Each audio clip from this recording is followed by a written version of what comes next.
สูงกลางเนินเจ้ากูก็ค่ะอ๋อก็ไม่ในข้าเขาไม่เสียอ่อนนั่งเสือเซนเดี๋ยวกูสุสับเลียงธรรมะตะลาเนี่ยค่ะเพราะว่าสับเลียงธรรมะตะลายาวในอักขังบังตะลาเขาอ่านเขามาจวยโยกิเขาสับเลียงธรรมะตะลาจะในเนี่ยบางอันบางมิวเนี่ยเขาอันเขาหลัดกับเย้าจะในเนี่ยเขาที่ขึ้นถามเนี่ยค่ะถามอันว่านั่นไหนมันโยกิเขาก็หลุดตอบปันหั่งเผอหั่งมันค่ะเนาะอันนั้นเนี่ยมันบอกว่า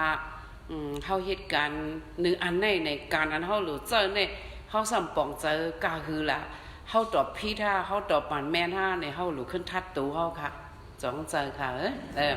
อันนี้เนี่ยเขาตอบพี่เดินเนี่ยจ้องเจอมิวหลีไอเว้ยนะมันใจมิวหลีไอเพราะเขาตอบพี่ก็ยาวเสียสมาขึ้นมากิริปัญญาเนี่ยมันแค่เขาอกเข้าใจเขาเลยหมายต้องหลีกแค่มันปองวันในเขาแต่ละมังก้อนในเปิ้นถามก็มตอบเนาะเขาว่าด้วยพวกกูฮอตะลาอะไรก็มด้วยกะด้วยเจียนติ๊กๆจ่องเจียนฮอตะลาก็มเจอจ่องเจอค่ะค่ะในอาศักก็เลยพวกซีเบอร์กันฮอโลดฮอก้าเฮมาจูยอกี่เขาอันนั้นในค่าใครมาเฮ็ดธรรมะสากิสะอุกุมตะลาจังใจค่ะแกแล้วเพราะว่าข้าก็ถามยอกี่เขาก็ตอบมาเนี่ยเนื้อใจเขาเนี่ยจุ่มค่ะเนื้อกลางใจเขาเนี่ยเขาใครหนีบันตั้งกว่าเส้นตั้งหยันในที่ถือกิเลสในเดี๋ยวที่ตึกในเขาค่ะเอาอุปมาอุปไมยกูจื้อกูลองให้เล่เนี่ยมาจอยเป็นยอกี่เขาค่ะจังใจค่ะยอกี่เขามีดังจุ่มหมดค่ะเพราะว่ามีดังจุ่มใน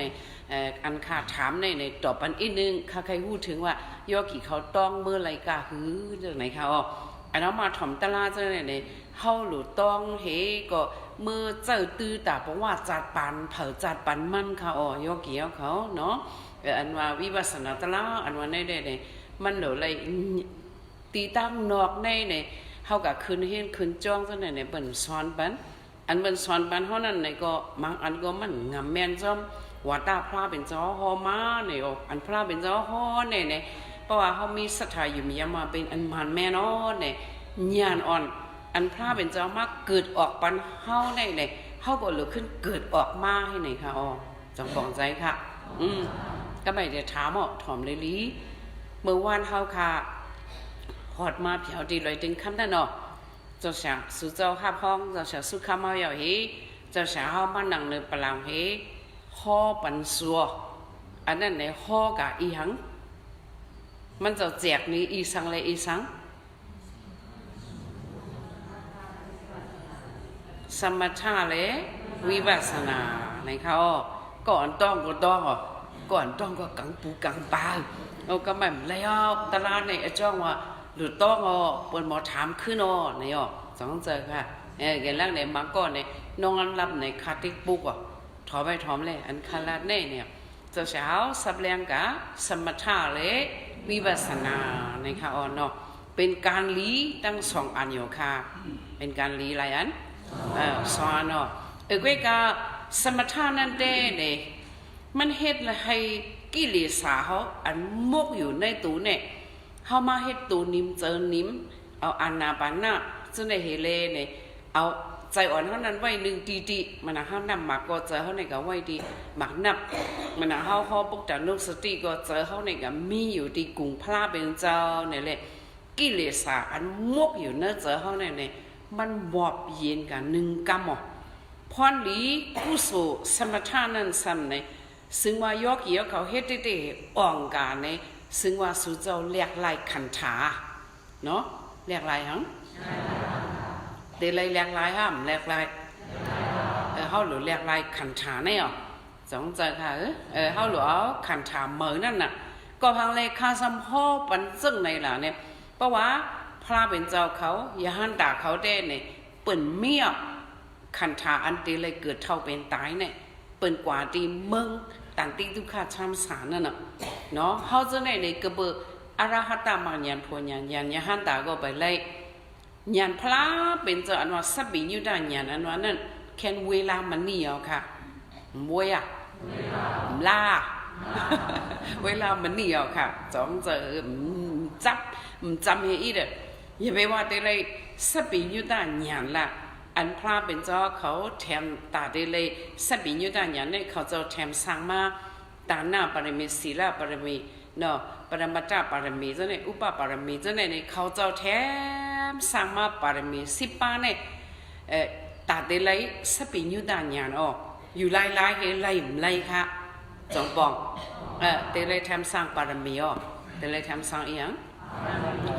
ได้ไหนเขาขึ้นเจ็ดด้วยตัวเขาเลยตาหน้าปรมีเนี่ยมันมีโยตาหน้าปรมีโยทำขึ้นแทนอุปตาหน้าอุปปรมีตาหน้าปรมัตถปรมีเนี่ยบางคนเนี่ยต้องเรียนย้ำยินก่อนโยกี่เขาว่าไปทุพุทธภาษาก็จังจะ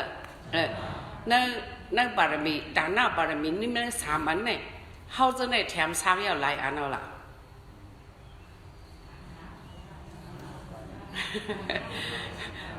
โยปารมีไว้ก่อนตาหน้าเนี่ยก็มันเป็นตาหน้าปารมีตาหน้าอุปปารมีตาหน้าปรมัตถปารมีเนี่ยเฮาในตึกเป็นโยตาหน้าตาหน้าอันวันนั้นคู่ของมีในมือเฮาเอเจือนให้ก็หลุตานให้ในเขายอกี่เขาอันไหนเป็นโยตาหน้าปารมีต่อโยตาหน้าปารมีเนี่ยเพราะว่าเปิ้นมาปืนเผาว่าโอ้ลองดูลองต้านมีจังไหนค่ะเนี่ยมือเฮาเดจ้ายินนั่นเด้เฮาออกมาเสดนาสถาเนาะเต็บตาเราน่าใจเฮาก็ได้อันรู้500,000ว่าเนี่ยเต็บตาเราบ่กับเพียวเฮือเนี่ยเนี่ยอันเฮาเต็บตานั่นหมอยุคคืนมาหมอยอมลงกะลาดมานหมอยอมลงกะอันไหนในเมษาเขาก็เป็นมานั่นค่ะน่ะสองใจค่ะเป็นกูก็เต็บตัดไว้500,000เนี่ยไหนก็300,000ก็อย่างนี้ขึ้นกับยอมติดยอกี่เขาอันไหนในโยปารมีดานหน้าเนี่ยพระเป็นเจ้าเขาได้ปืนตื้นน้ำยอมปืนตื้นขึ้นหลู่เลือก่อนยอกี่เขาว่าประวัติเหลวในเพราะว่าเขามาด้วยอุปมาอุปเมอันย้อนสู้เป็นพระในใต้เขาเนี่ยมีสังขะเจ้าจือเสียงลังเนี่ยเป็นเจ้าบัวเสียงธรรมบนจุ่มเนาะยอกี่เขาจงยำหันห้ามันเจ้าเฮตาหน้าปารมีมันจะมาหาดิมูเจมาเพราะว่ามาเอาเนี่ยก็มาปกตั้งเจ้าตีกองมูกำเหลวค่ะอันเปิ้นหรือเปิ้นตาจะไหนเอาเห็นแปลกค่ะขึ้นจุ่นหลูดิค่ะจงใจค่ะยอกี่เขาดอกแม่สาวได้ใครทบจะบัวเสียงธรรมบนจุ่มทำโกโทปะยอกี่เขาเขาอยู่ก็ลีอายให้อย่างไรลีไอเนี่ยโจสินทำบอกวันจุ่มเนี่ยอยู่ให้ก็เนี่ยมันก็จุ่นหลูบันเงินขาดที่ดีประวังจะมือเขาได้เอาเป็นก้นไข่ผ่าเลิงสังการว่าผ่าแผ่นโคนนอนว่าตุ้งว่าปริคาราว่าเจ้าเนี่ยลีกทำธรรมะตะลาว่าหัวทางพระเป็นเจ้าว่าเจ้าเนี่ยเขาก็ไข่ในปั่นกุ้งไว้ค่ะเลยเมียวเขาเห็นในปั่นกุ้งอันนั้นน้ำเม็ดน้ำตอนมันก็จังเด็กมีน้ำหังเขาผมใจสะเทือนเลยยอกี่เขาว่าปอจะปอมือเขาแม่อุกันแม่เขาหลุดด้านนอจะสินทำบ่ได้มากเนาะมันได้เดี๋ยวลูกาลูกาละมาว่าพระราตราสังขารเขายังจู้เหก็เขาหลุด300,000นอแม่เนี่ยเขาก็300,000อันว่าตอนตาเขากล้ากินโยจำมาตาเนี่ยมันนำเนี่ยเนาะค่ะเลยยอกี่เขาว่าใจเขาหลุด300,000นอเนี่ยเขากันหลุด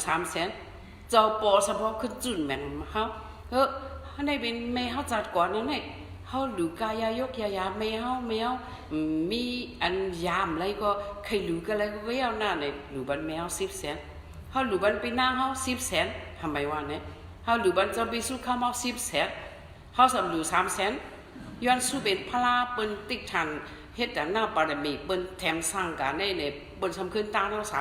3000,000ยอกี่ยอเขาว่าอันเขาเดี๋ยวหลู300,000ไปอุ่มกันให้ก่อนเข้าใจในค่าใครเนกันบ่กะอุปมาเปิ้นแตกเปิ้นในพิษเจอใจ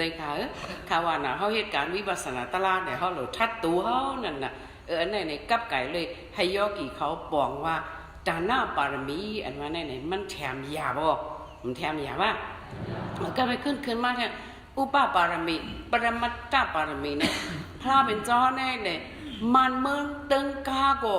หลู่หมดแหละเนี่ยหรือว่านอกคำพระเป็นเจ้าต่างเจ้าได้เลยสับเป็นยุด้านยังมือมันเจ้าเป็นเวสันตระเจ้ากำลังสุดนะดอกมันมึงหรือว่าลูกล่างไม่นางหรือว่ารู้จ้องเจอค่ะอันไหนเนี่ย อุปปารมีปรมัตถปารมีทำขึ้นรู้เนื้อรู้เลือดรู้ตัวรู้เจอเลยโยกี่เขาโตมันเจอดมือมันเจอย้อนสู้เป็นพลาเหมันเจอไล่ขันถาจัดนึงในเนี่ยมันเจอดเป็นก้นเลยโยกี่เขามันเจอเป็นปังใต้อ่อนนั่นน่ะบางใต้อ่อนนั่นเนี่ยมันเนี่ยเป็นวันสีนาวเลินน้ำเลินม้วนเอาเนี่ยนี่นั่นเนี่ยโตสัตว์อะไรเนี่ยเป็นการโคบหมักไหมอ่อนมานั่นน่ะเป็นเดือดหรือตามันเนี่ยซ้ำลืมกว่าก็ได้มีตาหน้าอีกอย่างละเนี่ยแต่เดือดหรือตาเนี่ยมันเนี่ยเป็นวันสีนาวเนี่ยก็ไม่ซ้ำใครจ้ำนั่นน่ะปุ่งหน้าต่อไปคุณสักแก้วสองผ่านที่ปุ่งหน้าให้ลงมาให้ก็มาจ้ำไม่ได้หลู่ห่างลาเพราะในข้าวยำก็ไม่เอาเพราะในจอยแถมก็เลยปุ่งหน้านะปุ่งหน้านั่นเป็นคุณสักแก้วนั่นน่ะโยกี่เขาจะไกมาเจอที่เนี่ยซุ่มไพ่เลยว่ะเพราะว่าซุ่มไพ่เลยไม่ได้ให้อย่างละเนี่ยเขาได้เอาตูก็เนี่ยแหวนเข้าไพ่ว่ะเพราะว่าเขาแหวนเข้าไพ่ไพ่เดี๋ยวไม่เนื้อเขาเนี่ยมันเดี๋ยวเหมือนหนังเนื้อจีกามาเอาหลุดด้านปัญนาว่าในว่ะจังเขาได้เฮ็ดจังนั้นเวลามันดิเฮ็ดขาอะไรเนาะสองใจเขาเนี่ยตัวตูตัดมัดอ่อนแมงอ่อนหมดอ่อนยุ่งอ่อนมากกาเขาเนี่ยเพิ่นก็กินเด้อเฮากันเลือดอ่อนเฮาหย่อนไว้เอาเฮากับปันตับก็เนี่ยมาเฮ็ดตัวอย่างแน่นอนใจค่ะอันนี้ก็ในค่าเฮาลูปันเลือดยุ่งในก็คำว่าค่ะเฮาลูอยู่จอมมีสิมาปฏิบัติปันกลางเฮาเป็นคนเนี่ยแต่ละคนเฮากูบอกแน่บางบอกแน่เขาซ้ำเอาอยู่พิษไว้เพราะว่ากว่าเฮากันนอนเกี้ยงสมองจังหื้อเนี่ยเป็นไรว่าแห่งก็อุตสาเสียนะมหาเสียนะเวลามันนี่สิกขับดานสมาธิยามีเนี่ยก็ไม่ไหนฮะว่าคู่ของเงินคำจะไหนก็ตื้อว่าเหตุก่อนเลยอันนั้นตื้อก็ห้ามเจอว่าใครแม้นมันเหม็นพยักด้านสากลน่ะเนาะบางก็ได้เขาก็ว่าปวดปีหูเขากับเลี้ยดีอยู่สุดๆในก็ดีอยู่ก้อยกับเขาหลูมอไหวเจอเขาตื้อไว้ห้ามถอดก็เยอะเขาใครห่างริมจะพยักด้านสานั่งยิ่งอันว่าในปีหัววันได้มันคำหูในก็พอเขาหมอไหววางเจอเขาเนี่ยมันพิษเลยเนาะอันเศร้าแทงอันนึงอัน8 เซนนั่นเศร้าอยู่ที่ตอนนอนตีแม่ในเงื่องเวไว้เปิดบาจูกัมยาวเนี่ยอันว่าตีนางเฮาในเฮาเดี๋ยวอันกันนางสุงเฮอันมีกุงกิจูเหลือเฮาเหมือนนางอูเฮาแมวเฮาเนี่ยเพราะวันสินเนี่ยเฮามักหมายไว้ ในเป็นตีนางอูเฮาแมวเนี่ยแขกมากก็เฮาปันนางเฮาก็นางให้ไหนค่ะเนาะเศร้าอยู่ที่ตอนนอนตีแม่นั่นเนี่ยเฮาหลุดเฮ็ดจังไหนลูกอันนี้สำจะคนเฒ่าก็บอกแม่จ้อเขาแต่ก็แม่จ้อเขาจังได๋เขามาสินแปดว่าป้าผ่ามังอ่อนมาโยกี่เขาก็มอนหวนเขานั่นก็ได้เอาไม้ปลูกอันนี้เฮ็ดมารู้แห้งล่ะสำเฮ็ดมาจังได๋นอนไหลว่าเปิ้นเลยเฮ็ดเลยเปิ้นมาเกี่ยงหับสินแปดนี่ลูกค้าตูขาเจอใช่มั้ยแน่ว่าโยกี่เขาก็สุดก็จะแม่ป้าสำไปว่าแน่ว่าเฮ็ดสั่งไหนเฮามาขาตูขาเจอเนื้อเฮาเลือดเท่าไหนก็หลมาไหวยุ่งน่ะเห็นว่าแน่ว่าไรค่ะจังไหนเนี่ยยุ่งอันว่านั่นได้เพราะมันครบเนื้อกวนไหนเฮาหลุเป็นยอกะเนาหนุกจังไหนเฮาหลุเกียดเคเฮกังค่ะก็ว่าไหนมันเจอเลยมันแม่นเลยยอกี่เขามันจะ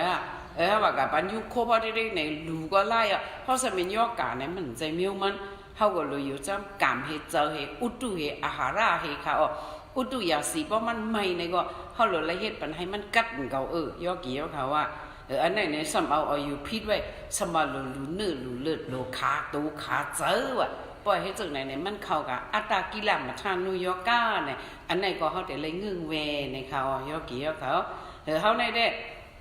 เพราะว่าแถมสร้างตาหน้าบารมีในอาสาเขาก็เขาหลู่ไล่จ้องใจค่ะก็ไม่เนี่ยปังใต้อันนั้นเผื่อมันให้นั่นในก็บุงหน้าก็เคยจ้ำติจ้องมันเดินหลู่ติเนี่ยเขาก็มาสมพื้นสมไพ่บ้านสมไพ่อันนี้ก็ปุงปังใต้อันนี้ก็แหวนเขาก็บอกว่ามันจุนใส่เจอหลู่ในก็พี่ไพ่อันไพ่มุกนั่นก็เนี่ยเอาเย็นเป็นหนังน้ำกัดอันเย็นกับเป็นจังไหนในเขาเนาะแกเล่าว่าเนี่ยพญาอารามยงมินเนี่ยเป็นจังไงว่าปังใต้อันนั้นเนี่ยคนสแกนเนี่ยจังไงว่าไม้ต้องเต็มอันที่ห่างมันเนี่ยที่เลือนอ่อนม้วนน่ะจังไงมีปูเท่าอันที่ห่างปังใต้ฮีเนี่ยกูบอกได้เป็นใครกันจังไหนอันนี้ก็เป็นคือก็เกี่ยวข้าใครซับแรงนี้ให้ยอกี่เขาบอกว่าเพราะว่าที่ย้อนสุเวนพลาแต่ที่เลยซับปิญอยู่ในตั้งหรือตั้งตันใน อาศักก็รู้มือก็รู้เนื้อก็รู้ตัวก็รู้เนี่ยแต่พระเป็นเจ้าเนี่ยมันจะแถมสั่งบารมีมากเข้าดังสีสังเขไปแสนกำพาเนี่ยหมักตาเนี่ยเปิ้นมายอดเห็นมันจะคอกรู้กันในว่ามันนำแต่คือประวัติเรื่อง12 มวลมาให้เลยเป็นปุถานุสติในยอเกี่ยวเขาอย่าไปอยู่ไล่พอเห็นด้วยกังหาวนาขัดเดินเล้าเลื่อนซะเนี่ยมันออกหมดพอเรื่อง12 มวลเนี่ยก็เป็นนั้นเพราะว่ากะหันเล้าเนี่ยเขาหรือว่าพระเป็นเจ้าเนี่ยแต่เลยสปิญยุดายันคำเนี่ยมันจะดูหมักตามันเนี่ยเลื่อนเล้าซะเนี่ยตั้งบันตั้งซุ่มหวาเนี่ยเขาหลวงพูดถึงเหตุแหล่มหากรุณาพระเป็นเจ้ารู้เฮาให้เฮาหมอตึกซึกกิเลสออกไปนั่นลายตึกมันไหนมันจะขำจุนรู้เจ้าไหนมาเนี่ยให้เลยเป็นปุถานุสติไหนปอเขาสอนไว้เจ้านั้นเขายอกี่เขาเหมือนตั้งที่เขาก็เลยห้ามหูเขาก็นอนเนื้ออยู่ยาให้อ่านเล้านั่นน่ะอ่านได้มาปูมาแตกเป็นชำหลอกเขาจะไหนเนาะไอ้เจ้าว่าเป็นตัวเหลือนตัวเล้านั่นก็พอเขาหมอไว้เจอเนี่ยมันเป็นปุถานุสติจงบอกใจค่ะก็ไม่พลาดเป็นเจ้าเขานี่ในเลยทำสร้างปารมีจึงนั้นเขาจะได้ในมันง่ายนั่นน่ะจงใจค่ะแกเล่าว่าสปิญุดายันคำอันว่านั่นก็ตีเขาจะได้ตาเตลัยอันว่าเจอมันก็ไปเลยเต็บตัดใจก็ได้อ่านเป็นพลาอันก็หลุดตั้งจะได้ให้มันกุ้มแกมแถมใจเป็นตาเก่าในก็ตั้งย้อนสู้จังนั้นก็ตั้มไปออกเฮก่อกันแน่ออกว่าต่อยอกี่ใจเขาได้เป็นหนูโยนอไม่ยิ่งได้ย้อนสู้เลยว่าพลาเนี่ยยอกี่ใจเขาออกว่าออกครับผมออกก็เวลามันนี่นั่นนะเนาะสบิญยุดายันเนี่ยไล่อย่างยาหันตาได้ไล่อยู่ในเขายอกี่เขาเนาะก็กะยาหันตาอันว่านั่นก็มันก็ตึกมีอยู่ต่อถึงแต่เร็วก็มีอยู่บางพอเขาไล่ไวก็เขาดำหู้ในเขาเนาะเป็นคือก็เกี่ยวก็ไม่ในยอกี่เขามาคัดใจกันแต่ละเจ้าสาวสับเลี้ยงกะสมถะและวิปัสสนาก็กาปานอันเขาเลยง่ายอยู่แต่เร็วในเป็นกาปานสมถะกาปานวิปัสสนาเพราะว่ากาปานวิปัสสนาอยู่เลยเพียวกาปานวิปัสสนาเลยเขากะเฮ็ดสมถะอยู่ดีๆนั่นเนี่ยเตซุมห้าเตแม็กซุมจังจะก็พังเลยสมาจังนั้นล่ะจะการเลี้ยเจอเฮียอะไรสมาจังนั้นล่ะเนี่ยสมถะในซึ่งว่าสู่อ่องมันเดแหลกขันธาบันทำแต่อะไรเป็นอีอย่างเนี่ยเป็นสางไว้พักดูนิกบานก็ผุยเฮอิดในยอกี่เขาแกลักก็นั่นกับเหตุการณ์วิปัสสนาตลาดจะเนี่ยบางก็คำญาสลาลีญาสลาลีอยู่เลยเป็นซับเลี้ยงนี่เขาคำถอมแค่มากกว่าหูเขาอันหลูเอาเขาสัมเอาอันหลูเงื่องเวเขาสัมเงื่องเวเขาสัมเอาคนไหนมันก็ในเหตุการณ์วิปัสสนาตลาดกับเหตุปีหึงข้าวยาวเฮ็ดอ่านหูเลื่อนมันป้าเขาก็เยี่ยนคันธีบารมีก็เขาก็ไล่อยู่เยี่ยนทุกข้าเวทนาในตู้ในก็มันนี้เป็น3 อันมังกัมมาทุกขะมังกัมมาสุขะมังกัมมาอุเบกขาเนี่ย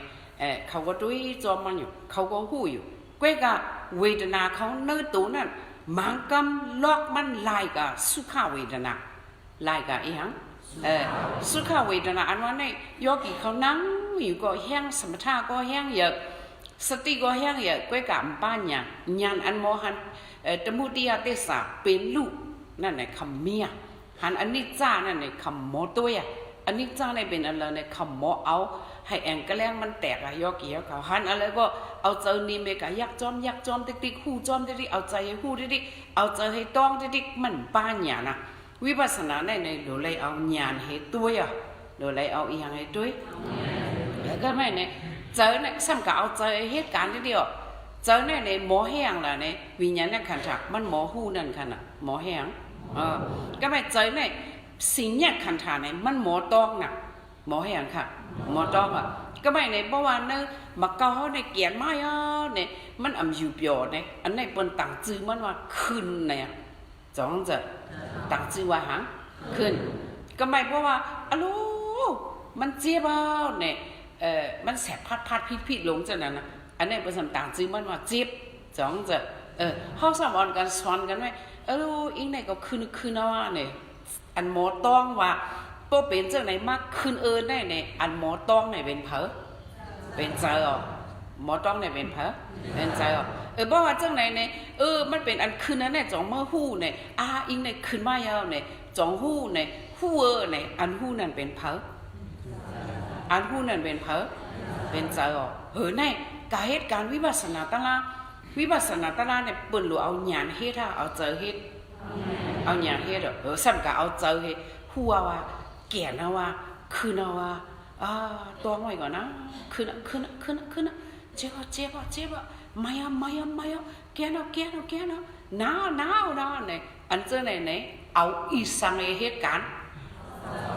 เอาเจอเหตุการณ์เนาะเพราะในจงมันเจอการวิปัสสนาจะการวิปัสสนาเนี่ยรู้เอาอย่างเห็นยากเพราะว่ามันขึ้นมามวยมาอย่างอันไหนเป็นเนื้อตู้เนี่ยพลาเป็นจอข้อไว้เสียสมาเขาต่อมาใครเนี่ยเขาในยกตัวอย่างเขาเนี่ยเขาเอาอย่างเห็นด้วยเนี่ยมันมีเวทนาสามอันมีหลายอัน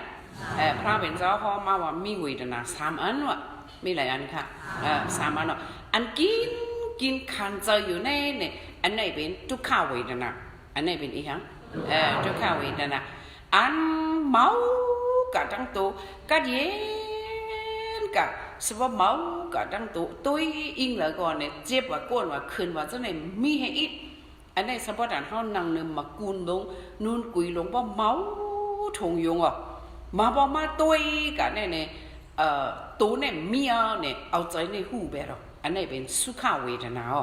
อันไหนเขาก็เหตุการณ์วิปัสสนาตละญาณอันป้ายเลยเขาเพียวกับที่สุขเวทนาหนึ่งกำเนี่ยเขาถามว่าเขาเลยตละทูเนี่ยมายาป่าปูเนี่ยยอขี้เขาเกิดบนใต้เขาใกล้เจอกำมันเนี่ยประวัติไปเลยในกลุ่มผู้เลียแกแล้วว่าจูว่าตาดนี่ว่ามายาป่าปูเนี่ยยอขี้เขาบอกเอาอันไหนเป็นบ่เฮ็ดสมถะเนี่ยมันตื่นเผียวลอกเนี่ยขึ้นด้วยตูในตูก็มีติเลยมีอีสังละมีใจอ่อนกัดเย็นงานไว้ให้นั่นยอกี่เขาเนาะอันนี้เนี่ยเขาถามว่าเขาเลยตลาดทั่วอันนี้ไม่ใช่เขาได้ว่าไล่ก็ในค่าสมหาเนาะตูค่ะอันเจ็บอันก้นอันขึ้นอันเลือดอันไม่เจ้าเนี่ยก็มีเหตุอีกแล้วว่าไม่ใช่มีเจอหัวไว้มันเป็นหังเป็นอีสังละพอกำไตละนี่เมื่อกูหม่อมหูกำมันว่ายกโชคนานมันโชคปู้เนี่ยค่ะก็ว่าเนี่ยจงบอกตัวเนี่ยมีว่าสมิเจอหัววิปัสสนาญาณเนี่ยเมื่อเขาเพียวกับที่มักผูนั่นเนี่ยมันมีตันติทุกข์ช้ำสารเจ็ดเลยตัวก็มันมีเจอก็มีผู้ว่ามีสังเนี่ยญาณเนี่ยเพียวกับกันนั่นเนาะยอกี่เขาเนาะเพราะเป็นรู้สุดกายเนี่ยกูเนาะเนี่ยมันอันเขาเหตุการณ์วิปัสสนาตลอดเนี่ยมันในเกี่ยวกับเป็นรู้สมบัติเต็มตัวจนร้อนตัวให้คิวกาวญาณเขาในกาหันตัวก็มีเจอก็มีเป็นลูกก็มีหันกับอันมีสังนั้นกำหนึ่งยอกี่เขาพอให้หนังยาวเนี่ยผู้ช้ำสารเนี่ยจงไงมาเนี่ยเมื่อหนังนำกัดอ่อนให้หยอดมาตีเลยกับมุมาบอกก็กึ่งก้าให้ตัวเนี่ยการมันมีอายาสาอันแตกพอยอกี่เขาเป็นจงไงหู้นั่นน่ะมันกัดเย็นอายาสาในปันอายงเนี่ยเมื่อผู้ช้ำสามมานั่นเอาค่ะยอกี่เขาเนาะมันบอกว่าไงพอเฮ็ดสมถะนั่นเด้มันกับเพียวตีสุขเวทนานั่นกำนำกันนั่งนึงหมอกกุมลงนุ่นกุยลงน้า10 นาทีก็แล้ว15 นาทีก็แล้วตั้งวันก็แล้วยอกี่เขามันมีทุกขเวทนาอันไหนมันเป็นเนื้อลอกสุขเวทนาวันนี้เขาจงบอกก็ไม่อันยอกี่เขามาอยู่แต่เร็วในเด้เนี่ยเขาตั้ง3 วันเหมือนในเด้เนี่ยยอกี่เขาเนี่ยในตูคันธาสุนัยเนี่ยมันหนีไว้อีกอย่างเนี่ยมันหนีไว้ทุกข้าวเวทนากำนำจงบอกยอกี่เขาก็ไม่บอกว่ามาเหตุการณ์วิปัสสนาตลาน่าจะยอกี่เขาแทบว่าแต่เหตุการณ์วิปัสสนาตลาป่ะเนี่ยญาณสุนัยโลหูเนี่ยมี3 မျိုးไว้บ่ในได้เป็นแม่สาวผู้ที่ปอเขาเองก็ขึ้นมาซับแรงนี่กูบอกในขากังอันเราเป็นตูอันเราเป็นเจอก็หัวแต่เลยเฮ็ดก็หัวในขากังปอจังไงว่าปอไหนได้อัวเมื่อในมันเกี่ยวลงอันกล้วยอันกะมาเกี่ยวอันลัดซื้อๆไว้เนี่ยว่าอัวว่าอันค่ะข้างในเป็นก้นหมอลัดซื้อเนาะค่ะก็ป้อหมอกูเป็นพิษเจอค่ะหมอทัดด้วยตูค่ะเพราะว่ามันหมานแม่เนาะใครพิษเจอก็อยากค่ะได้ว้าวค่ะได้ค่ะเป็นก้นจังนั้นเนี่ย ข้านั่นเกี่ยวอันโกดกัดซะได้เพราะข้ามีอเป็ดก็มาละซื่อๆนี่บันข้าอันไหนเป็นจังไหนเนี่ยข้าได้ขึ้นไม่ออกเพราะว่าข้าขึ้นเกดีไรเป็นจังไหนเนี่ยข้าได้เกดีไรออกเกดีดอกเพราะข้าเกดีไรเนี่ยอ๋อเจอเนี่ยเป็นเม่นนี่ตั้งอยู่ยอมเก่าหลวงมีเนี่ยข้าได้ตื่นเป็นก้นจังไหนอ๋อก็ไม่ป้อจังใครว่าป้อนั้นก็เนี่ยว่าป้อมันก็เหตุการณ์ตะลามันเกี่ยวกับอันซุกซักๆเนี่ยมันเกี่ยวอันซังล่างๆป้อไหนได้ป้อเขาได้ละเนี่ยเมื่อเพราะว่าน่าเจอเมื่อแทบตัดว่าตีเหตุการณ์วิปัสสนายาวเนี่ยอันเมื่อหลูหูว่าตั้งวิปัสสนาตั้งอันเอาเหตุเนี่ยอันหลูหูเนี่ยมันมี3 มิลกว่าเนี่ยว่าไม่หลายมิลปีกายก็คาลาเรียกี่เขาต้องหรอวะมันต้องอ่ะสาธุบ่มต้องก็แค่ไหนหลูเหม่อเนาะเพราะว่าเหตุการณ์วิปัสสนาตลาว่ายกี่เขาก็ได้หนุกตื้อจึงไม่ช่างก็เนาะหรือผู้ว่าบ่เขาเหตุการณ์วิปัสสนาตลาดแทบตัดยาวเนี่ยตั้งผู้เขาไหนหรือมีอีสานเนี่ยมีตูเหตุเจอเหตุหยางมี3 อันนี้ก็ว่ามีหลายอันตูเหตุเจอเหตุหยางเหรอสองเจอค่ะแต่เรียวยกี่เขามานั่งวิปัสสนาตลาดยาวเนี่ยอันนั่งตึกสุกอยู่ในเป็นเพออันถวยเจออยู่ในเป็นเพอฮะรู้เจ็ดกันที่นั่นน่ะเนาะอันถวยเจอเนี่ยมันจะคุณหนังสัวฮะคุณหนังในเป็นตัวเป็นเจอเขาหลูถามปัวว่าหลูผู้ให้มันแตกว่ะเนาะในก็ข้าก็เก็บไว้เพราะอัวถามใครข้ากิริพิษนั่นมือเก่ากิริพิษมาจากไหนอัวว่าถามเขาเพราะไหนหรือมีตัวเฮเจอเฮหยานก็จะมาผู้ข้าวข้าให้วันไหนลาดง่ายแก่เนาะจ้องจะผู้ข่าวเนี่ยลาดง่ายก็ไม่โป๊จะแกมาถามข่าวอันนั่งตุ๊กซุกอยู่แต่เหลียวเนี่ยเป็นเพอนะคะข้าก็ว่าเป็นตู้เนี่ยซึ่งสุดข้าก็ตอบบอกอันถวยร่มเขาร่มออกละเป็นเพอเป็นเจอข้าไว้เงี้ยว่าในว่าเนาะแต่เหลียวยกี่เขาก็ตอบว่านั้นน่ะข้าถามสุดเมื่อไงอันถวยร่มเขาร่มออกเนี่ยเป็นเพอเนี่ยสุดจะตอบว่าเป็นตู้วันเป็นเจอวันไหนจังจะตั้งแต่อัวจูว่าค่ะป้อนไหนอันถวยร่มเขาร่มออกนั่นจะคุณหนังห้าอัววันไหนใจค่ะก่อนในห้างเป็นเจอวันไหนจ้องว่าอันถวยร่มเขาร่มออกก็เป็นเพอเป็นตัวจ้องจะจ้องว่าตู้ในเนี่ยมันเหตุการณ์ไว้ร่มอันเข้าก็มันหูร่มอันออกก็มันหูในเป็นร่มเข้าในเป็นร่มออกในอันร่มอันเข้ามาให้กัดเงี้ยอันนี้ขึ้นออกกับอุ่นตุ้ยๆมันถวยเข้าถวยออกอันหูอยู่เนี่ยเป็นเพอเนี่ยเป็นเจอออกเป็นเพอเป็นเจอออกจังจะยกกี่เขาหมอแจกว่าก็ไม่อันถวยร่มเขาร่มออกเป็นเพออันหูว่าร่มเขาร่มออกเนี่ยเขาออกเอาเนี่ยอันหูเนี่ยเป็นเพอเป็นเจอก็ไม่หยานเนี่ยจองไก่มาด้วยตูด้วยใจเนี่ยก็ไม่ตูเนี่ยก็อิริยาบถอันเหตุการณ์วิปัสสนาตะลาเนี่ยมีจุกนั่งไปนอนจังจะจุกนั่งไปนอนแต่แล้วเนี่ยยกตะยาตัวสู่เฮาห้าทั้งหมดทั้งสิ่งเนี่ยมันเอาอิริยาบถอันนั่งเนาะเอาอิริยาบถอันนี้หยังเนี่ยเป็นเผามาตัวหูเนี่ยเป็นหยาหนอมเนาะเป็นอีหยังหยาเนี่ยมาตัวตูเนี่ยมันแห้งไว้มันนั่งไว้จังจะเพิ่นนั่ง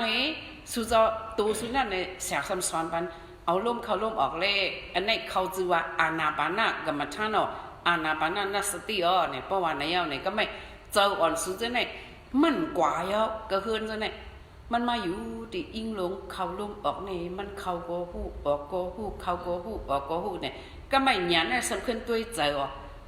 เจอเนี่ยก็มันนิ่มว่าอยู่ที่ตัวจังจะ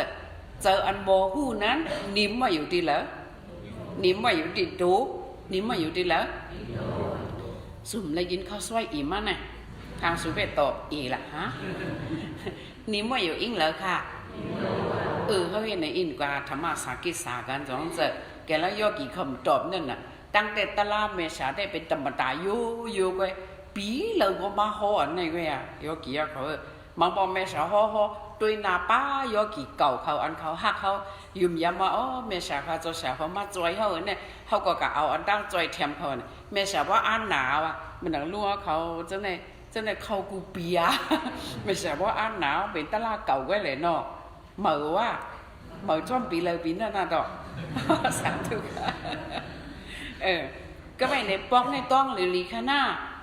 การวิปัสสนาเนี่ยอาจารย์ว่าเขาหลุยเฮ็ดตัวถึงตายนั่นเนาะยอกี่ยอเขา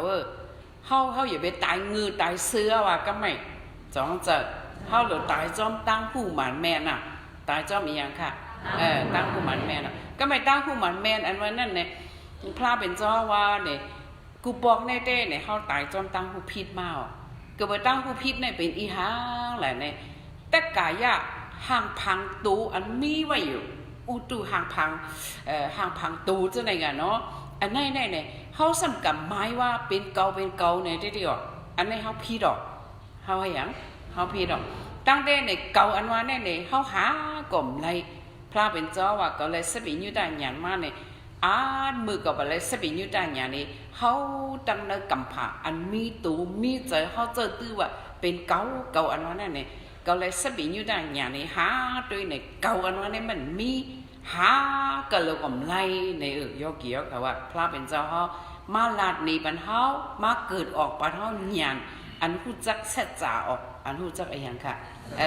สัจจะอันว่าเนี่ยอันมันแม่นอเห็นก็ไม่ในเมื่อห้องไปเหตุการณ์วิปัสสนาตลาดเนี่ยเขาว่าเกาเมื่อเขาว่าในเขาตั้งแต่เนี่ยเมื่ออันว่านั่นก็หาก็ไล่เกาอันว่านั่นหาก็ไล่ปะเปิดว่าก็หามาเลยก็เกี่ยวในหาอะไรอ๋อจ้องจะในหน้าก็เกี่ยวแม่สาวมาหนีสวนน่ะมันจะในบรรดาจื้อมันว่าก็เกี่ยวนั่นแหละในโลกาเนี่ยมันมีจื้อห้างไผ่ห้างมันอยู่จอมปิ้งเนี่ยพอหาละในเป็นก็เกี่ยวเลยหาอะไรอ่ะหาอะไรอ๋อเอามาเลยจีเมื่อวานแม่สาวเต็มมาในเป็นจีจ้องใจค่ะนี่แหละจัดควักเสียงในหนังจ้องจะนี่แหละมาบอกในหนังจ้องจะเขาดีกันเลยนี่แหละเก๋ากันดีกันแล้วนี่ก็แล้วกูบอกเขาให้ว่าในหน้าเก๋าเห็นว่าเนี่ยยอกี่ยอเขาว่าใช่อะเก๋าแน่ในก่อนโน้ไปขึ้นมาตู้ขึ้นเนี่ยป้ากับย่าพระเป็นเจ้าว่านี่แหละเก๋าในขนาดเขาเดี๋ยวว่าเนี่ยพระเป็นเจ้าว่าดูยิ่งอันเมื่อปุ๊บนี้นั่นเป็นต่างจื้อว่าโอ๊กเนี่ยสุดที่เถียงมันใช่อะเก๋าเนี่ยมีว่ะพระเป็นเจ้าในหากันเลยก็หันเนี่ยว่าแกรักอันมีเนี่ยเขาเอาเฮ็ดมีเนี่ยเป็นตั้งหูพิษเนี่ยค่ะว่าตั้งหูมันแม่น่ะตั้งหูพิษแต่เดี๋ยวเนี่ยเขามาเกิดออกหยาเน่าออกก็ไม่ในเก้าอันว่าเนี่ยมีเตใช่อ่ะยอกี่เขาหามาจ่องได้ไรยอกี่เขาจี้เนี่ยจ่องได้ไรเพราะว่าไรเนี่ยก็ไม่พลาดเป็นจังหวัดทอมเฮเอาหยานสุทัดสั่งออกมาเฮอันเกาพลาดเป็นเจ้าข้อเนี่ยมันแม่เนอเพราะว่าเนี่ยสุจ่องแกหับว่ะเพราะว่าสุดได้อ่านหาในอย่าเป็นนักหับว่ะกะหามาให้มันหันว่ะเนาะไม่ใช่ได้ตื่นอยู่ยามพระเป็นเจ้าพ่อเนี่ยมันแม่ก็มาพูดจักว่ามีเก่าเมื่อว่ะในเป็นสมาธิที่ญาณในเป็นอีหยังค่ะสมาธิที่ญาณพระเป็นเจ้ามันล้าในมันแตกเลี้ยงหลีเนี่ยค่ะมันว่าเต็มมือเก่าพระเป็นเจ้าไปเลยสปิญญุตาญาณก็ในกำพาล้อกาลงในกำพาลูกนึงยังลูกในมุดบ่เป็นมาในกวนว่ะเวเนียสัตว์ว่าอันมีตูมีใจอยู่มาก็กะอันกวนอยู่เศร้ามาจะเนี่ยเต็มมือกับอะไรสปิญญุตาญาณคำก็เนี่ยอ่อนกันเจ้าตื้อปิ้งยาว่าหาราเฮต่างจื้อเฮลาโตกันให้ปองกันเนี่ยเก้าเนี่ยเป็นเฮาเมื่อเนี่ยเป็นสูเจ้าไหนกันเนาะให้เนี่ยก็ปองกันไว้ว่ะอันไหนก็เก้าพระเป็นเจ้าอันย่าว่ะสองมันเจ้าย่าว่ะมันว่ากับย่าว่ะก็กะมาญาศาสนาข้อสั่งสอนเขาเนี่ยสู้มนุษย์ศาสตร์ตั้งหมดตั้งเสียงเนี่ยหรือไรมีสมาธิที่ญาณหรือไรมีอีหยังค่ะสมาธิที่ญาณอันผู้จักบานแม่นน่ะสุโลเอาผู้เวียวเห็มก้าขึ้นเอาญาณสุทัศสังตัวอจ้องว่าเกาเมื่อเนี่ยมีเตอันมีอยู่เตเนี่ยเป็นอีหยังในตูเลยเจอว่ะเป็นอีหยังค่ะแต่ก็ไม่อันผู้จักตูในเป็นตูในเป็นเจอเนี่ยอันผู้จักในสัมเป็นญาณอันนี้เป็นอีหยังอันนี้เนี่ยมันเนี่ยไม่สามารถสอนบันนามารูปะปริเสตาญาณเนี่ยญาณอันรู้จักตูญาณอันรู้จักเจอว่าในเขาจองบองอันนี้เนี่ยเข้ามาเกิดออกตีปังตะลาตีลอยถึงคำเนี่ยเขาว่าในเลยปังตะลาก็เลยก็บนสอนอยู่ก็ไม่ใช่เขาสอนในก็ให้โยกีเขาบอกมาเกิดออกอันนี้ใน ก็ไม่เขาจะในสัมผู้พิษหมายพิษต้องพิษเจอพิษอยู่มียำพิษเลยเนี่ยเขาสัมกับหมายถึงว่าเป็นเก้าเนี่ยอ๋อแกเล่าว่าการวิปัสสนาตระเนี่ยเขาหลุดเฮ็ดเขาหลุดเจอตื้อเมื่อเขาเด็ดตายเขาอย่าไปตายในอ่ำหูอ่ะเขาหลุดตายในตั้งหูอันเด็ดตายเนี่ยเป็นเผอเนี่ยเป็นตูเลยเจออ๋อมันเจอเก้าเนี่ยอ๋อจงบอกค่ะแกเล่าเนี่ยเมื่อแม่เขาเด็ดเซงนั่นก่อนเนี่ยแมวเนี่ยโตบ่ตายเนี่ยสติตั้งตึกจับตัวเพราะว่ามันขันเจอเนี่ยนาอ่อนมันก็หูเห็นไหนอ๋อเพราะว่ามันขึ้นศักษากันในน้ำก็กีรีเท่ไหนอ๋อเพราะว่าเจ้าเมื่อเพียงเฮือนะเจ้าถามอ๋อแม่แม่เป็นหื้อจงจิบมิติลาเดียวมันว่าไหนอ๋อยอกี่เขาจงบอกไว้ว่าเจ้าสาวกับถามมออยู่อันไหนเป็นหมักมุงก็เลยล่ะแม่ว่าหมักมุงนอกว่างแม่ว่าไหนอ๋อเจ้าก็สอนนั่นน่ะจงเจออาจารย์ว่าอันเจ้าสอนเป็นหมักมุกนอกว่างหมักมุงเนื้อว่างอันว่าไหนก็ลูกก็เจอที่ไหนแม่เขาเกลีปันไหนเขาหัวเลยจงเจอค่ะอันเจ้าสาวก็สอนหมักมุงเหมือนกันก็เนาะอันหนึ่งผูกในว่างอันหนึ่งผูกนอกว่างใจค่ะเจ้าก็สอนเพราะว่าลูกอ่อนเขามาปิดหมักมุงได้มาปิดอันหมักมุงนอกว่างได้เมื่อมันปอกไว้ผีหมักมันปอมีเห็นลูกก็จังเขาตื่นนึกก็ไม่เปิดทำมาปิดหมักมุงทำเป็นหมักมุงก็อย่างก็สามีในว่างเพื่อนเขาเปิดมาปิดเนี่ยเขาสำคัญว่าเป็นหมักมุงเพล่ะหมักมุงเก่าหมักมุงเขาสูมาปิดเนี่ยนะต่อสาวออกเขาเจ็บใจนั่นน่ะอาจารย์ว่าคันถาเขาเนี่ยอันจ้อเขาว่าหมักมุงนอกว่างอันว่านั่นเนี่ยแมวก็เนี่ยศักดิ์ศรีกะยอกี่ยอเขาว่ามันก็เด็กทีมันไรนั่นน่ะหมักมุงนอกว่างหมักมุงนอกว่างมันว่าในเขายอกี่ยอเขาเนาะก็ไม่เนี่ยมันในเดมาแจกนี้นามาหรือป้าปริเสตาญาก็ไม่อันจะเช้าสับแรงนี้จะมาทำเลยวิปัสสนาเนี่ยก็ไม่เขาดีเหตุการณ์วิปัสสนาเนี่ยเขาหรือมีญาณเหตูเหเจอเหสองเจอค่ะเขาหรือหู้จักมันแม่แล้วเนี่ยเนาะก็ไม่เพราะเขาดีตึกซึกกี้เลยสารเนื้อตัวยาวเนี่ยน้ำบ้านหนึ่งเขาหรือตึกเนี่ยหรือตึกให้มันง่วยหมดไปเจอเขาตึกแต่คือก็เพราะว่าเขาตกกับซอตามปฏิบัติญาณผู้ญาณเลยกิเลสอันมกอยู่ในตัวเนี่ยเขาติดตึกเกลเลยสองอันไว้สองอันนี้เป็นอีหยังล่ะติดที่เละวิสิเกษาเป็นอีหยังค่ะติดที่เละวิสิเกษาติดที่เอาพิษเลินเจหิง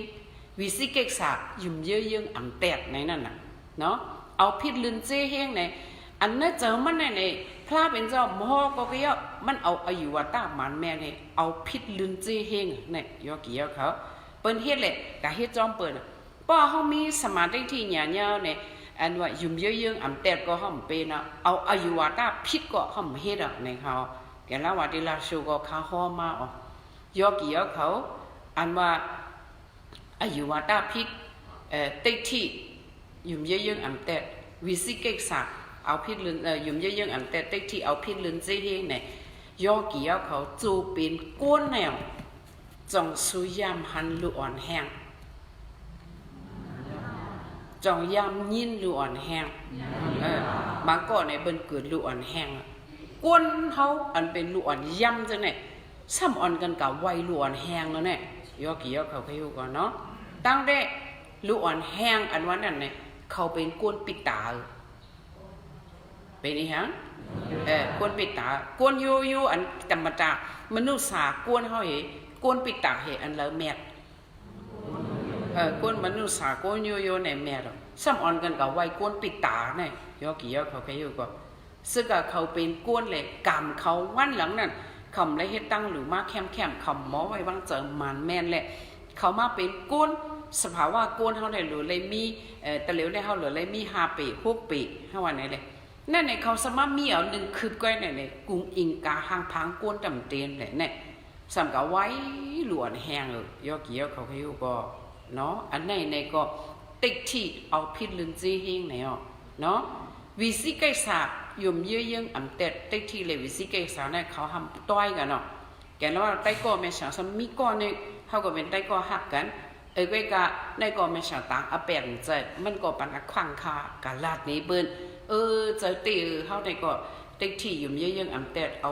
วิสิเกษายุ่มเยอะยังอ่ำแต่ติดที่เอาพิษเลินจีเฮงเนี่ยมันแม่นเต้ แต่ก็ใครเขากะไว้พระราที่ช่วยตะโกงเขาได้กาเปลี่ยนนั่นบอกนั่นเลยลูยิงมันเหลูยิงขาเห532ก่อยเขาสมัยแต่ก็หักกันเนาะเพราะกาช่วยตะโกงเนี่ยเขาตื้นกันหนึ่งคู่เพลงเงี้ยใต้ก่อนเขาเหี้ยกว่าให้ไหนเขาก็ไปลูยิงก่อนค่ะ2ก้อนนั่นแหละจอมหนังเปิดเป็นสภาวะสาว Facebook ก็ปอมาเปิ้นก็หลบปอทับปุงเฮต่อยหิงก่อนเฮลองซ้อนนำพระเป็นเจ้าเฮเปิ้นหลบปอให้ต่าง Facebook นั่นน่ะขาหรือเฮ็ดก็ปล่อยขาเฮ็ดเลยกะ5กะขาวังไตก็ค่ะก็ได้อ่อนมากกะไว้ตั้งเอาหมีผู้เนาะหาก็ว่าในห้างไตก็ค่ะกว่าข้าก็กว่าอย่าข้าได้อายงค่ะลืมกันนั่นน่ะช่วยจะกงหึงๆนั่นๆเฮาสองไอ้เพียวเนี่ยมันมีเอาหมีเนี่ยมียอกี่ยอก็บ่กะก็นั่นก็ไว้ข้าสมเอาหมีเนี่ยมันปวงหางบ่กะอยู่กันนั้นเฮาหวังมุมๆฮะอัวว่าเจอกันนั้นน่ะในเปิ้นตีกล้องมู่ช่วยจะกงเนี่ยมันได้จ้างสู่เล็กๆไว้คุณไหลปอมากก็ขึ้นมาหม่ำแท้ขึ้นคุณไหลขึ้นปอมากก็มาหม่ำแทงเลยช่วยจะกงพระหลงเนี่ยมันเยอะคึกขำเพิ่นคุณหอคำนางหอคำสินซอปูมาเนี่ย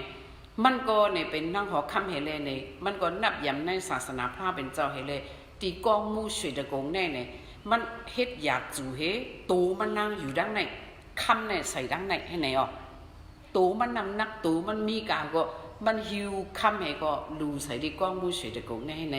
เมื่อต่างที่ต่างจองมันเท่านั้นนะแกแล้วว่าเป็นต่างที่ต่างจองเนี่ยกันในในเป็นเพศมายาท่าให้ก็ตื่นขึ้นกันเป็นกันในในเป็นเฮ็ดวงไว้ในเป็นเอาหมีเนี่ยเขาก็อยู่กันนั่นเนี่ยไว้อันนั้นในยอกี่ยอเขาปอกะช่วยจะกงเนี่ยให้หมอไว้อัวเดียวว่ามันติดทางธรรมะพรหลีปัญจาได้ก็เป็นช่วยจะกงเนี่ยมันในมันเนี่ยมันมีเขาเฮ็ดไว้ฮืออ่อนอันนึงยอกี่ยอเขามีฮืออ่อนเฮในฮือนั่นเนี่ยมีคู่ของพระเป็นเจ้าอันกว้างกันในกำผาลุกในในกำผาลุกในพระเป็นเจ้ากว้างยาวหลายเจ้า4เจ้าจ้องใจค่ะก็นากงก็จะปะเขาเจ้านั่นเนาะอันไหนไว้สั่งการสร้างเปิงเฮก๊อกนำเหยียดสิเฮคอนเต่าเฮคนหูเฮคนหูพระเป็นเจ้าก็จะมาในเป็นคนหูเขาตักไว้เนื้อคืออันนี้คือนั่นเนี่ยมันปั่นไว้ในเสือตะกงเติมมันนั่นค่ะเนาะตีถาปนามันนั่นเนาะเพราะว่าเนี่ยเขากะไว้คือนั่นสำวินมาต่อเขาซื่อๆในเป็นสเทจับได้วะเนี่ยว่าเขาลัดในเขายอกี่ยอเขากล้าม10กล้ามนั่นน่ะเนาะแกแล้วเขาก็ว่ายกไต้ก็ค่ะกะเขาก็ไว้ค่ะก็มาหาเอาเมียมีจริงเลยแน่เนี่ยเผื่อค่ะกะหาเนี่ยค่ะกันนั่งไต้ก็ค่ะเนี่ยป้ามาจ้อเมาเลยตั้งหลังเนี่ยมันก็มาเขาก็ปั่นให้หาเหือเขาก็ไว้พลังกวยขย่าก็ไม่เขาก็หันเขา1โคตรไต้ไว้เนี่ยเพราะกวนเขามีกันอะไรเนี่ยก็มันหันนั่นน่ะแต่แล้วประกาศพุทธกายาเจ้าเนี่ยเขาก็หลวเอาโคพิงเงเขาอยู่ยองศาสนาข้าได้ประกาศจ้อมข้าได้กว่าก็เยอะเขาหมาย1โคตรไต้เลยยายเขาก็เป็นคนในกาจะปานก็ว่ามังโคตรไต้เขาว่า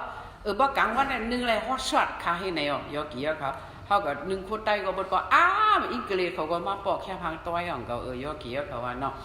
ครัวในก็มันก็ห่างหลีในกลางตัวนึงก็ไม่ไต้ก็ข้าก็หันข้าก็นั่งเผื่อข้านั่งตะไลเอาลูกให้อย่างมาหายกันเลยล่ะน้อยข้าก็ว่าเนี่ยเนี่ยว่าก็มาที่สุดตะกุงเนี่ยก็ไปเลยซ้อนนำพลาเลยแบบก็ซ้อนนำพลาเนี่ยว่าเนาะเลี้ยซ้อนนำพลายอกี่ยอค่ะว่าเลี้ยข้าก็ว่าเนี่ยเลี้ยแหละข้าก็ว่าเนี่ยเฮียงล่ะหิมก็รับวินด้วยมาหิมไปเฮียงมาดำซ้อน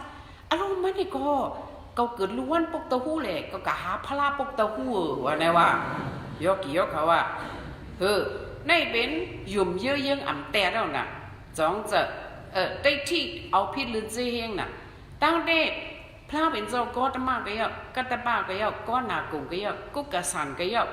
สำอันว่ามาพระเป็นเจ้าอนนมัตติก็ยอกอันพระเป็นเจ้าเลยปยาติมาตีพระเป็นเจ้าตีปิงกลาก็ยอกเขาเจ้าเจ้าไหนเนี่ยป้อมาด้วยเนี่ยเขาเจ้าเลยญาณเหมือนกันญาณอันเหมือนกันเนี่ยเป็นอีหังเนี่ยเป็นสัพพิญญุตาญาณเป็นอีหังค่ะบ่เลยสปิญุตาญาณจงก็เป็นพลามเจ้าฮะเนาะลายเกียงมันก็ลมเหมือนกันหมดลูกฮู้จักเป็นลูกฮู้จังแห่งยศหมดเย็นเนาะเพราะว่าเป็นลูกฮู้จังแห่งยศหมดเย็นเพราะว่ามันฮู้แจ้ง1ปอกหมดเย็น1ปอกเนี่ยติดที่เลยวิสิกิษาเนี่ยในกิเลส10ปาเนี่ยติดที่เลยวิสิกิษาหักมันขาดกันเนาะก็หมายว่าขึ้นมาแทง มากนึงเนี่ยขึ้นขาดแทงอินป้อขึ้นมาถึงอนาคตเนี่ยมาหน้าตั้งตึงมีอนาคตเนี่ยยอกี่ยอเขาก็ก็กะกิเลสอันว่าล้อพาตอซาเนี่ยมิอนาคตเนี่ยมันเลยกินก็ย่อมเลยกินก็ย่อเลยหนึ่งเจ้าคือก็ย่อมันจึงตัดใจมันไหลใจมันนั่นเป็นกับหางเกยบ่เป็นยาหันตาเนี่ยเด้เนื้อเงินคำจะเนี่ยมันไหวแต่ยอสินมักโมหังเห็นมิวเอามึงบอกว่าเนี่ยยอกี่ยอเขาเนาะในเนี่ยสบิยุดายันคำในพระเป็นเจ้าเขาแก้งเนี่ยเขาก็ปึงเมื่อก่อนปึงกันอีกหนึ่งก็ตื่นไรค่ะยอกี่ยอเขามันหลงเหมือนกันโมเดลจังกันเลยสบิยุดายันในข้าว่ามาสำกาเลือกให้ไว้วันพกเต้าหู้พลาพกเต้าหู้พลาสอกอย่างเนี่ยจะหนีมีนั่นมั่มอันนะข้าก็ว่าในห้างมันไต้ก่อค่ะยอกี่ยอเขาว่าเนาะเพราะขาสองเจ้าหมอรัดความได้ค่ะว่าลูกยิงนั่งนั่งในอุมุนคำพลาเป็นเจ้าก็เลยสปินอยู่เก๋ให้อย่างไว้เนี่ยมั่มอันนะข้าก็ว่าแล้วมันโคว่าแต่ตายยอกี่ยอเขาก็กับพี่เตียวเลยแน่นอนเนาะเพราะว่าเมื่อใครไว้ให้จอดแน่นี่อัวไก่หยอกเปิ้นเพราะว่าไว้พระให้จอดในเพราะสุดเรียนไว้ปกพญาปกเต้าหู้ว่าตอกยาวว่าจะนี่ว่าให้เจ็บบ่ได้สุดเฮ็ดไหนก็ว่าอัวว่าเนาะแกลักไม่อยากไปเฮ็ดนานค่ะว่าเปิ้นไว้พระในพระเป็นเจ้ากูสุแกลักกำไตเฮาแน่ไตเฮาคือดึงได้เนี่ยมันตึงเอาก้ามป่าลีเนี่ยมันยามันไวไตเฮาเนี่ยมีคือมัน30ปลายเขาจะได้เนี่ยสำเร็จก้ามไว้พระเนี่ยเขาก็ขึ้นเอาก้ามไตเฮาไว้นั่นขนาดก็ไม่อันเอาก้ามป่าลีพระเห็นยาเห็นบอกเนี่ยเป็นไตโยนยอกี่เขาไตโยนยำยินอย่างเดียวไตโยนอันนั้นเนี่ยเขาไว้เนี่ยเขาจะรู้จะบอกสินทำบุญจุมาได้ขึ้นเอาเฮก็ไว้เขาจะได้สัมผู้เฮเลยเหมือนเอาตีตั้งยาเราจะได้ขึ้นเฮดอกหมู่จุ่มไว้พลาเนี่ยมียอกี่ยอเขาอันนั้นเนี่ยสำคัญที่เนี่ยไว้จอมกำปากดีมันเอาจะบอกสินทำบุญจุมาเขาเนี่ยเขาเจ้าเนี่ยย้อนสู้เป็นพลาเฮเลยเนี่ยพลาเนี่ยเขาเจ้าไว้สู้เลี้ยวองเลี้ยวไว้ดังโมดไว้ดังโมดเนี่ยเป็นอีกอย่างละยิจาพุทธาอาติตาสายิจาพุทธาอนาคตาเนี่ยยิจาพุทธาในขันเนาะยิจาธรรมอาติตาสายิจาสังฆาอาติตาสาเนี่ยมันบอกว่ามุนคำพลาเป็นเจ้าอันเป็นป่นกะเกาคาไวสากูคำวันเนอะมุนคำพลาเป็นเจ้าอันเป็นย่ามเหลวเกาคาไวสากูคำวันเนอะวุนคำพลาเป็นเจ้าอันตีเป็นมาแทงอนาคตมือนานั่นก็ไวสาไวทาเนี่ยอันว่าเยซัมพุทธาอาติตาสาเยซัมพุทธาอนาคตาเนี่ยอันเจ้าเนี่ยมันบอกว่าไวทาเนี่ยบรรเจ้าเปิ่นไวเนี่ยก็ไวตั้งหมดนั่นเอาค่ะจ้องเจ๊บ่าวว่าอันนี้ก็มันกลุ่มโทนั่นน่ะในยุ่มเยอะยังอ่ำเต็ดป้อกับไวหรือว่านั้นเขาเกิดปุกเต้าหู้อาเพราะเด็กขึ้นอย่ามาสูงมาไวก่อนรู้จ้องเจ๊ป้อมเจ๊พระปุกอันเกิดวันเกิดห้องไวในได้ไวผีมันเอาค่ะมันเป็นว่ายุ่มเยอะยังอ่ำแตดในจงปองก็ไม่ในยอกี่เขาป้อปองจังเนี่ยตลาวิปัสสนาเนี่ยป้อเขาถอมยาวเนี่ยมันขึ้นหมอแหลกไล่ตั้งผู้เขาในผีช้อนกล่อมไล่ก้นช้อนกล่อมไล่ตลาช้อนก็อย่าจังไงไล่เขาจะเนี่ยใจห่างใจก็ไม่พลาดเป็นจ้อจังไงมาปื้ดในเฮกี่เหลือสารในตัวเขาอันมุกอยู่แน่เนี่ยเขาเหลือเอาหยาดเฮตุ้ยยักให้หักมันขาดแนวก็ไม่เอาหยาดเฮตุ้ยดีตัวในห้องว่ากายานุปัฏฐาห้องว่าอีหยังซ้ำเอาหยาดเฮตุ้ยดีเจอในห้องว่าสิตานุปัฏฐาห้องว่าอีหยังก็ไม่ยกเยอะเขามา2 วัน 3 วันเนี่ยสู้จะเอาหยาดเสตุ้ยดีตัวสู้เนี่ยเนื้อตัวเนี่ยพระเป็นเจ้าห้อว่ามีอันลีสังเสมียวมีตัวกดทุกข้ามีใจกดทุกข้าวันไหนเมื่อสู่เจ้าอยู่ที่เฮือนสู่ไหนเนี่ยสุ่มต้อนตุ้ยตีตัวสู่หัวปอกเฮปอกแหละจ้องวันตัวในทุกข้าในจงสุหันสุว่าเปียวแค่มในเขาจงจัดก็ไม่พอเขามีญาณเนี่ยญาณเขาในหรือเป็นอีหยังเนี่ยสมาธิที่ญาณหรือเป็นอีหยังค่ะสมาธิที่ญาณอันนั้นเนี่ยบอกว่าตั้งหันหมานแมน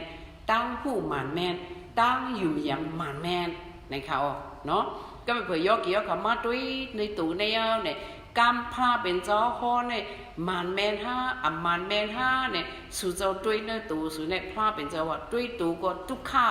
เนี่ยทุกข้าเนี่ยหันว่าหันหานาว่าหันเมื่อไงเด็กเขาบอกนะมึงจ้างเขาตรงละป้าในตั้งไปเลยนางก็ถูกค้างไว้ให้ไหนอะไรเนี่ยอ๋อข้าก็ว่าอย่ามันเจ้าได้ป่องเลี้ยวเลยเนี่ยอาจารย์ว่ามีตูก็ทุกข้าไหนนั่นเนาะก็ไม่ทุกข้าในยอกี่ยอเขาขึ้นทัดด้วยสุเจ้ามาอยู่ที่รวยตึงคำในกลางเนื้อจองสุเลยหุงกินหุงย่างเมื่อสุอยู่ที่เฮือนสุหลักในหัวมีอันแม่นจะเลี้ยงขี่รถเครื่องไอ้กะหาซื้อมาอ๋อจังจังค่ะมาห้ำอ๋อมากินอ๋อน้ำอาบจังไรเต๊กพอกินข้าวจังไรป้ายพืชกินย่าจังไรล่างหวานก็ไม่เนี่ยตีลูกตีนอนก็เป็นต่อยปันเนี่ยยอกี่เขาเดมานอนเนี่ยเอาผ้าเก่ามาผ้าแคมตาเจ้าเก่ามากผ้าแคมอ๋อจังใจอันนี้เก่าอ่ะมันบางอีเหมาในเท่ากับเสื้ออันเหมาเลยเนี่ยเนาะตั้งบ่าวเลยใช่ค่ะเอามาอันแคมมันเนาะเลยนอนแคมเลยกินแคมก็ไม่เลยเหตุการณ์ฮะเกี่ยวแล้วว่า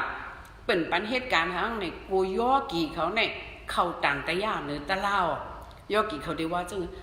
ก็ไม่ในตู้เนี่ยมันตีนีบันน่ะอาจารย์ว่ามันเป็นทุกขติสาลงอันหมันแม่เนี่ยมาพอมาตะลาในดีอามอ่ะยอกี่ยอเขาเนาะจอมอกจอมหลังว่าจะในเคียงหูดเจ็บถวยใจก็บ่กลับอ่ะอันบ่แต่ไม่ว่าถวยลมกับหิบติดเจอลมเจอเนี่ยอันไหนเนี่ยบ่ในคาได้อะไรว่ามันแข็งแล้วกระเบอมันมีตัวทั่วไปเลยตะลาอันในตู้มันเนี่ยมันเอาเหตุการณ์คำปริญญานั้นน่ะปอยอกี่เขาหมอนั่งตะลากะปอสุฮอกามคำปริญญาอันไรว่าอ๋อในตู้เนี่ยเป็นในเต้นอนเนี่ยปอก้นไปยำเฮ็ดปอกนั่นมันมาปองหังค่ะจังจะก็ไม่เนี่ยอาจารย์ว่าอ๋อหลีอ้ำจะมาปอกมากองหลังเขาเนี่ยเจ็บบ่ยอกี่ยอเขาเพราะว่าเองเขานั่งติ้งไว้มันจังไกหลุดเจ็บเนี่ยเป็นสภาวะมันเนาะก็ไม่